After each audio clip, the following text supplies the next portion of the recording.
हरे कृष्णा। गीता अमृतम में आप सभी का स्वागत है। तो हम आ गए हैं भगवत गीता अध्याय 5 श्लोक क्रमांक 11 पे। भगवान कृष्ण एक्सप्लेन कर रहे हैं कि एक योगी जिसने पूरी तरह अपने आप को मेरी सेवा में समर्पित कर दिया है, किस प्रकार से वो मेरे द्वारा सुरक्षित है। और भगवान कृष्ण बता रहे हैं कि वो व्यक्ति किस मन स्थिति से कार्य करता है। तो भगवत गीता अध्याय 5 श्लोक क्रमांक 11 भगवान कृष्ण कहते हैं, कायेन मनसा बुद्ध्या केवल इंद्रियरपि योगिन कर्म कुर्वन्ति संगम त्यक्त्वा आत्मशुद्धि। भगवान कृष्ण कहते हैं, योगी जन आसक्ति रहित होकर शरीर, मन, बुद्धि तथा इंद्रियों के द्वारा भी केवल शुद्धि के लिए कर्म करते हैं। देखिए, अल्टीमेटली एक व्यक्ति योग युक्त कब कहा जाता है? एक व्यक्ति कर्म फलों के बंधन से मुक्त है, ये कब कहा जाता है? जब व्यक्ति अपनी इंद्रियों को यूज करता है, किसके लिए? शुद्धिकरण के। अपनी इंद्रियों से कार्य करता है, शुद्धिकरण के लिए कार्य करता है, अपने प्यूरिफिकेशन के लिए कार्य करता है, वो अपने एंजॉयमेंट के लिए कार्य नहीं करता। तो शुद्धिकरण कब होगा? जब संगम त्यक्त्वा होगा। संग मीन अटैचमेंट, यानी कि आसक्ति। आसक्ति किससे? भोग की इच्छा से। तो भोग की इच्छा से, आसक्ति से जब वो रहित होगा।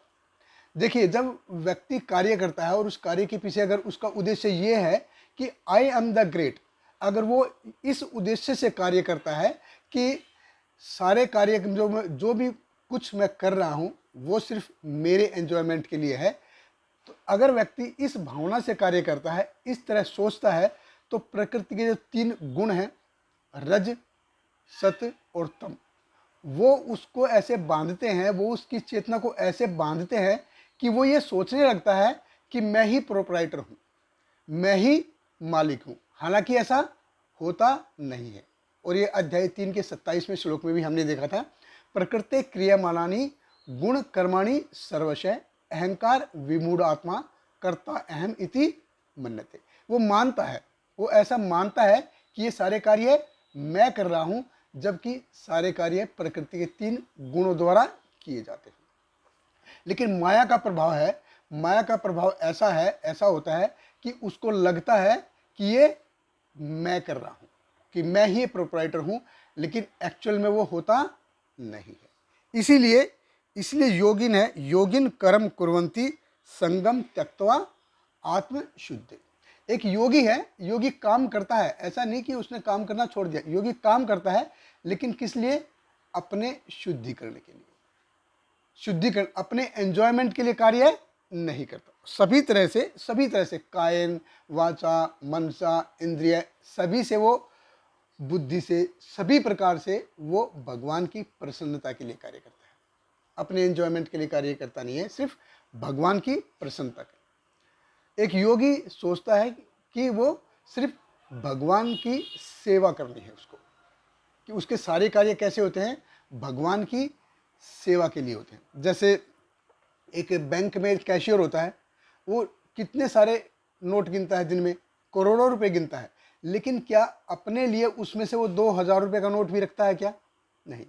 अगर कोई कम पड़ गया नोट, अगर एक 2000 रुपये का नोट कम पड़ गया, तो वो उसको अपनी पॉकेट से भरना पड़ेगा। वो अपने लिए यूज नहीं करता है, वो सिर्फ बैंक के लिए यूज करता है। और इसीलिए देखा है कि हमने जैसे पिछले श्लोक में देखा कि ये जो योगी है वो ये मानता है कि ये शरीर उसका नहीं है।